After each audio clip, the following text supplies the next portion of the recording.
Now here's a question. Do women actually support women? I believe they do. And here are 5 ways women can support other women. Now, we don't have to feel intimidated with the doings of another woman. I mean, the sky is big enough, opportunities abound, but generally we're seen as always competing against each other, and I'm just saying this doesn't have to be that way. So how can you as a woman also be that safe space, that support system for another woman? Number 1, show them opportunities. Speak of your fellow woman in rooms where there are opportunities. Open the way for her to, gain skills, gain anything that could make her life better. Female friendships really are deep and can grow to be more than just friendship. You can have a sisterhood, from your female circle. So mention opportunities to your female friends. There's no need to hide info. Again, as I said, sky is big enough for everyone. So mention relevant, useful information that can pave the way for a better life to your fellow women. That's one way you can support your fellow woman. Number 2, it is not every time you just have to be the hype woman when your fellow woman is doing wrong. There is a time for tough love, if I can put it that way. There's a time to sit your sister down, your friend down. The time to sit someone down and say to them, look, you're messing up. Look, this isn't the right way to go. Look, this can ruin you, Don't always think that would mean you are a hater, but it's important you made the point to that person, because again, if you call someone your friend, say as a female, you have to be there for them.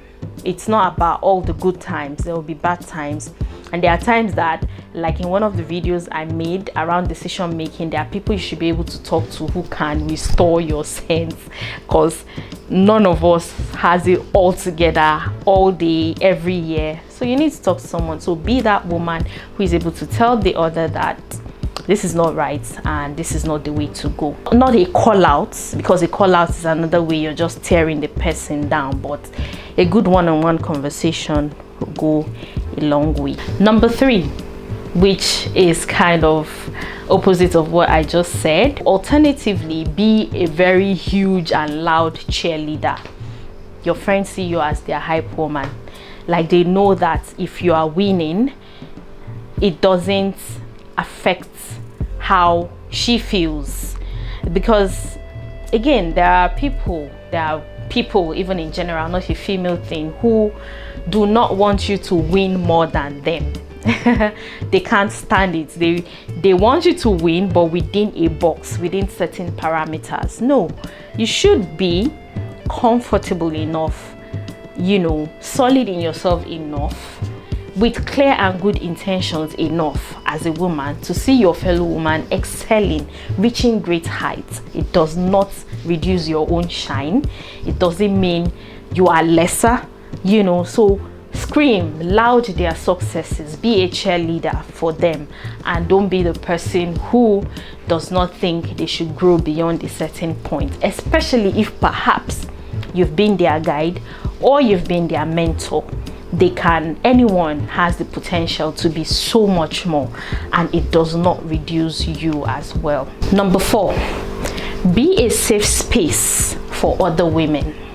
What do I mean a safe space? In our society, in the world in general, women get blamed for a lot of things that go wrong, that really shouldn't even be any fault of theirs. They are questioned about a lot of things, challenged about a lot of things. I'll give examples.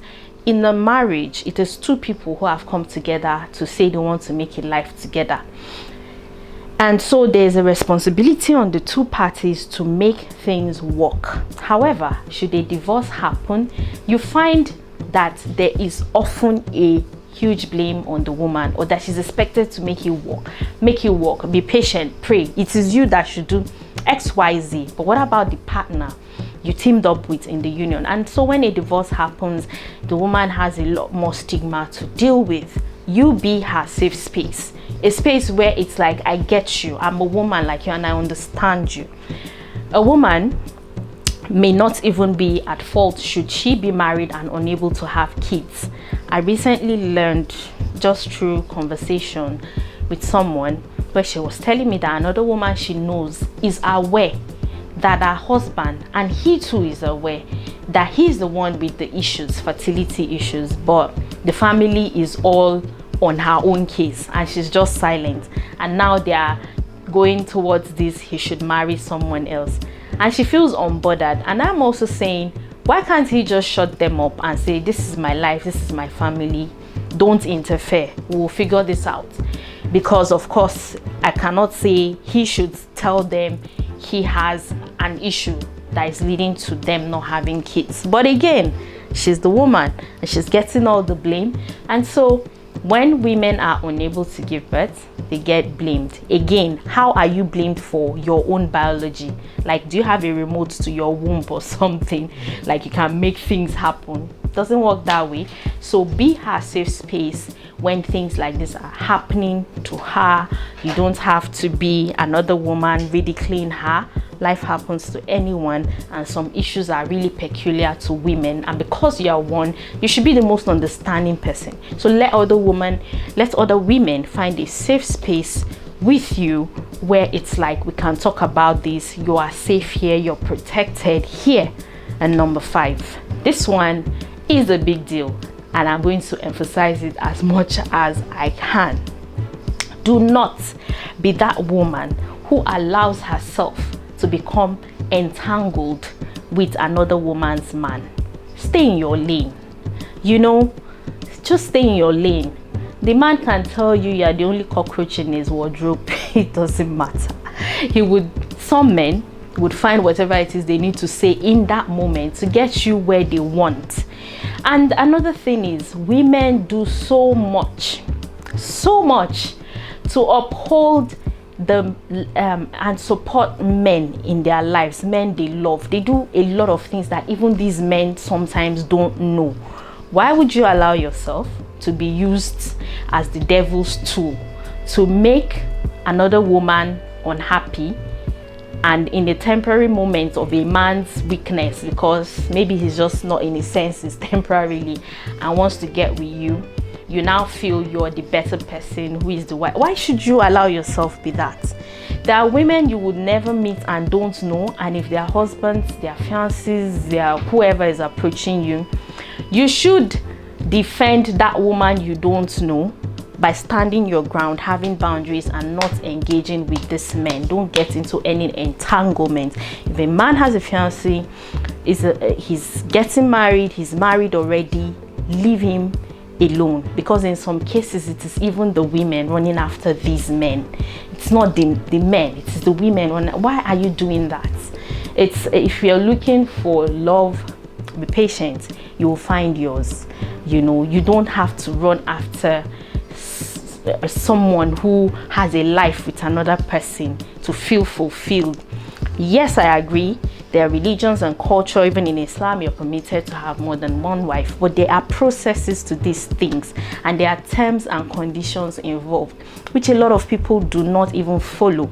How can you go and marry a man without his wife knowing? They've had a life together and you just jump in and you're comfortable with being with him without his wife knowing.